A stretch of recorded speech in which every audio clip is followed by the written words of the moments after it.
Okay. Step 1.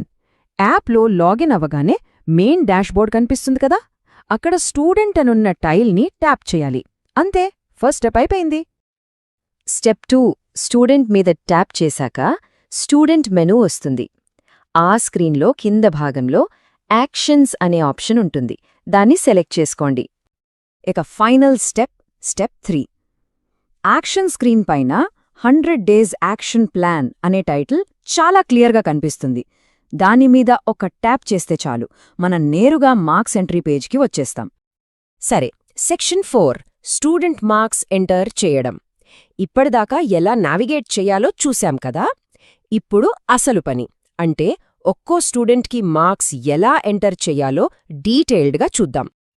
ఈ screen open అవ్వగానే first మనం చేయాల్సిన పని ఏంటంటే స్లిప్ టెస్ట్ ఏ రోజు జరిగిందో ఆ నెల, ఆ తేదీని సెలెక్ట్ చేసుకోవాలి. ఇది చాలా ఇంపార్టెంట్, ఎందుకంటే డేట్ సెలెక్ట్ చేస్తేనే మిగతా ఫారం అంతా లోడ్ అవుతుంది. డేట్ సెలెక్ట్ చేయగానే చూడండి, ఫారం ఇలా ఎక్స్పాండ్ అవుతుంది. ఇప్పుడిక్కడ మనం ఏ సబ్జెక్ట్ మార్కులు ఎంటర్ చేస్తున్నామో ఆ సబ్జెక్ట్ని, అలాగే ఏ సెక్షన్కి సంబంధించిందో ఆ సెక్షన్ని కూడా సెలెక్ట్ చేయాలి.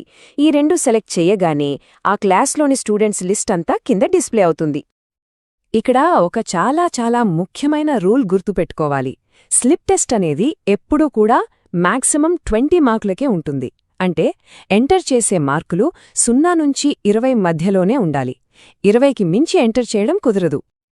మరో కీలకమైన విషయం ఏంటంటే స్టూడెంట్ ప్రెజెంట్ అయితే వాళ్లకి ఎన్ని మార్కులొచ్చాయో అన్నీ ఎంటర్ చేస్తాం. అది 1 నుంచి 20 మధ్యలో ఉండొచ్చు.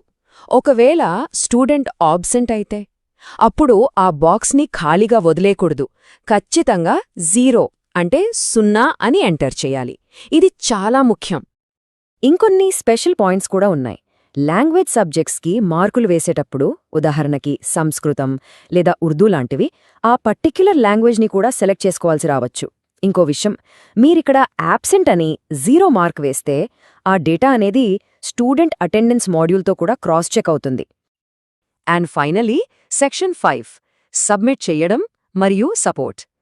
మార్క్స్ అన్నీ ఎంటర్ చేశాక వాటిని ఎలా సబ్మిట్ చెయ్యాలో, ఏవైనా టెక్నికల్ ఇష్యూస్ వస్తే ఏం చెయ్యాలో ఇప్పుడు చూద్దాం.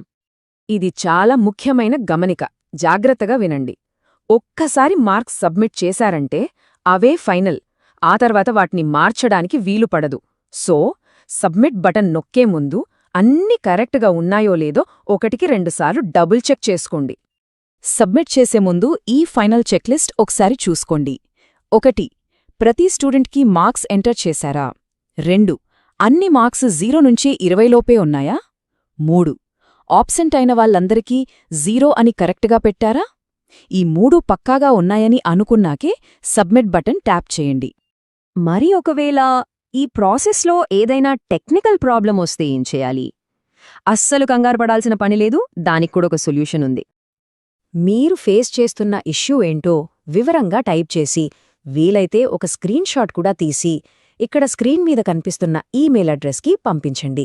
వాళ్లు తప్పకుండా సహాయం చేస్తారు, సరేనా? సో ఈ స్టెప్స్ ఫాలో అయితే లీప్ యాప్లో మార్క్స్ ఎంట్రీని చాలా ఈజీగా, కరెక్ట్గా పూర్తి చేయొచ్చు. ఈ వివరణ అందరికీ ఉపయోగపడిందని ఆశిస్తున్నాను.